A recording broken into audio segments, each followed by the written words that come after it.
ব্রট to you by V-Guard, co-powered by Sensodyne ও ভিমল বলো কথা কেশরী। Associate sponsor UltraTech cement. মুখ্যমন্ত্রীর ধমকের পরে হাওড়ার শালিমারে অ্যাকশনে একেবারে পুলিশ। কেন্দ্রীয় বাহিনীকে নিয়ে পার্কিং লটে টহল পুলিশের। পার্কিং এ তোলাবাজির বিতর্কে স্থানীয় তৃণমূল বিধায়ক কার্যত মেনেই নিয়েছেন তার বিষয়টিতে নজর ছিল না, জানিয়ে বিরোধীদের তোপের মুখে পড়েছে শাসক দল। শালিমার স্টেশনে সম্প্রতি একটা মারামারি হয় বলে আমার নলেজে আসে। পার্কিং এর নামে অনেক জায়গায় ইল্লিগাল গাড়ি দাঁড় করিয়ে রাখে, তোলাবাজি করে। গভর্নমেন্ট কেন বদনাম নেবে? গভর্নমেন্ট কি এর থেকে এক পয়সাও পায় না পার্টি পায়? দিন দশেক আগের কথা, শালিমার স্টেশন চত্বরে পার্কিংকে ঘিরে ধুমধুমার বেঁধে যায়। অভিযোগ, পুলিশের সামনেই একে অপরের দিকে তেড়ে যায় দুপক্ষ।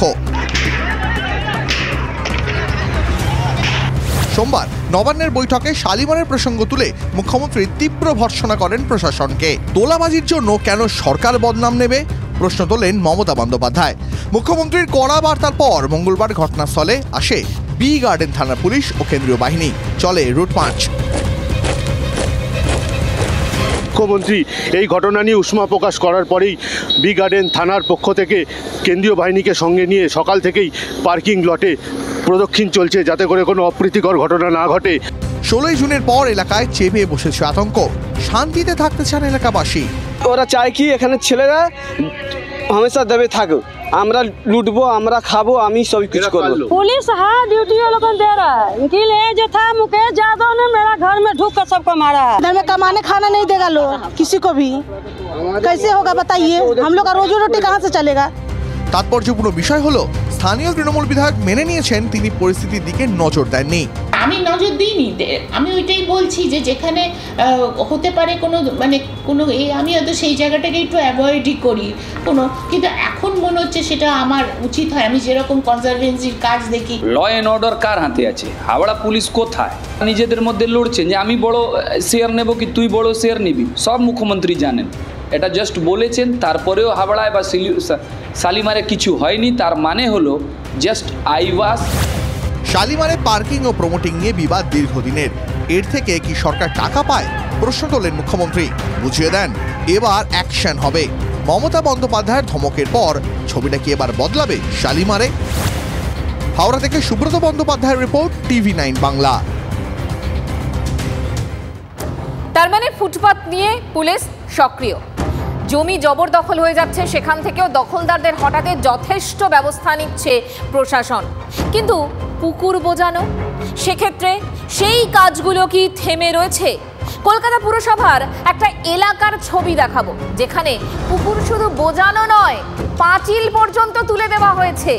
আচ্ছা, মুখ্যমন্ত্রীর এই ধমকের পর কাজ হবে? পাঁচিল সেটা ভাঙা হবে কি? অপেক্ষা করব আমরা।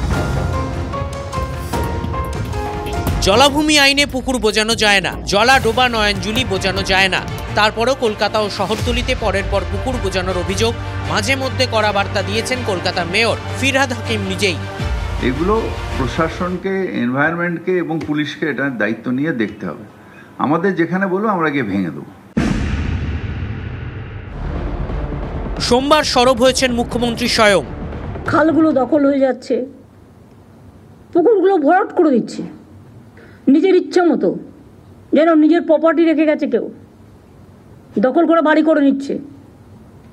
বাবা, সেখানে আবার মাফিয়া জঙ্গল চলছে। কিন্তু কে শোনে কার কথা? একেবারে কলকাতা পুরসভা এলাকাতেই সবার চোখের সামনে পুকুর বোজানোর চেষ্টা চলছে। 125 নম্বর ওয়ার্ড ঠাকুরপুকুর বিশ্বাসপাড়া। পাঁচিলও উঠে গিয়েছে পুকুরের মাঝ বরাবর। অভিযোগের আঙুল স্থানীয় তৃণমূল নেতা ভজা ওরফে মনোজ ঘোষালের বিরুদ্ধে। সরব স্থানীয় তৃণমূল কাউন্সিলর ছন্দা সরকারও। তা বলার আমি অনেক রাপ কথা বলি, থানাকে বলেছি, কেন আমি চাই না পুকুর ভরাট হোক। তার বিরোধিতা করার জন্য আমাকে একটু তো রাপ হতেই হয়েছে। সেই ওনাদের বলেছি, ওনারা তখন হচ্ছে আমরা এক্ষুনি যাচ্ছি, আমরা তো করেছি। আমি কি করলেন, তাহলে এখনো পড়ছে কেন? গোড়া থেকেই স্থানীয় এক মহিলা পুকুর বোজানোর বিরুদ্ধে প্রতিবাদ করছিলেন।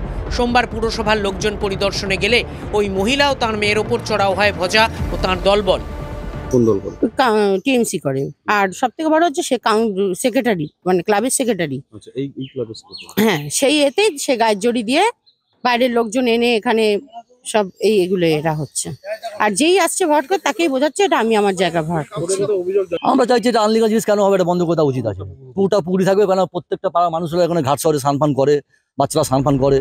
মজার দাবি 3-4 জনকে বিক্রি করেছে, এদের ফ্যামিলি বিক্রি করার পরে আমি সবার লাস্টে কিনেছি, বাড়ি করার জন্য কিনেছিলাম।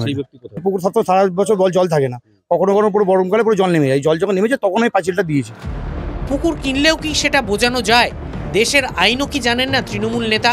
যিনি আইন বিরুদ্ধ কাজ করছেন তাকে সবক শেখাতেই বা দেরি কেন পুরসভা পুলিশের? যারা এর পার্টি হচ্ছেন আগামী দিন মনে রাখবেন, তাদের কাউকে কিন্তু ছেড়ে কথা বলা হবে না।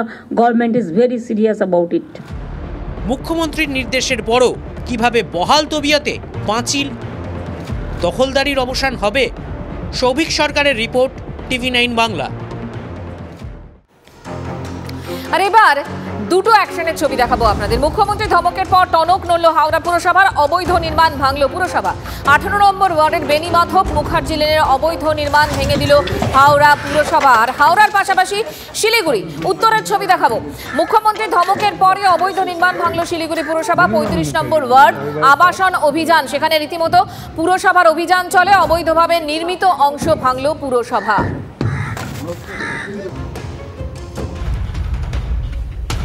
কসবা পার্ক স্ট্রিট ডালহাউসির পর এবার বড়বাজার। কলকাতায় ফের বহুতলে আগুন। বড়বাজারের মেহতা বিল্ডিং এর 3 তলায় আগুন, ছবি দেখাচ্ছি আপনাদের। এই মুহূর্তের পরিস্থিতি কি জানবো। শান্ত আমাদের সঙ্গে রয়েছেন, আমার প্রতিনিধি, আমাদের সহকর্মী শান্ত। দেখো, মেহতা বিল্ডিং এর 4 তলায় এই আগুন লেগেছে এবং সেই 4 তলায় ছিল কেমিক্যালের গোডাউন, এবং কেমিক্যালের সেই গোডাউন থাকাকালীন দেখতে পাচ্ছ ঠিক আমরা যেখানে দাঁড়িয়ে তার ঠিক নিচের তলা অর্থাৎ 4 তলায় এই আগুন লাগে। এখনও আগুন রয়েছে, কারণ ভেতরে রাসায়নিক ঠাসা অবস্থা রয়েছে।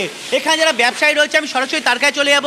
এখানে আগুন লাগার পর আপনারা কি করলেন? প্রথমে আমরা ওই আগে তো আগুন দেখলাম, তারপরে আমাদের যে সিজ ফায়ার যত ইনস্ট্রুমেন্ট আছে আমরা নিয়ে ওইটা ঝাঁপিয়ে পড়েছি ওতে। আর যত ফ্যামিলি, এখানে কিছু ফ্যামিলিও থাকে, আর তাদেরকে আগে আমরা বার করেছি। এখানে 4টি ইঞ্জিন এখনো পর্যন্ত এসছে দমকলে, যেটা জানা যাচ্ছে, কিন্তু সেই দমকলের কাজ দিয়ে সন্তুষ্ট নয় ব্যবসায়ীরা। বেশ শান্ত, বুঝতে পারছি, নজর থাকবে আমাদের। আপাতত তোমাকে ধন্যবাদ। Brought to you by V-Guard, co-powered by Sensodyne ও ভিমল, বলো কথা কেশরী। Associate sponsor UltraTech cement.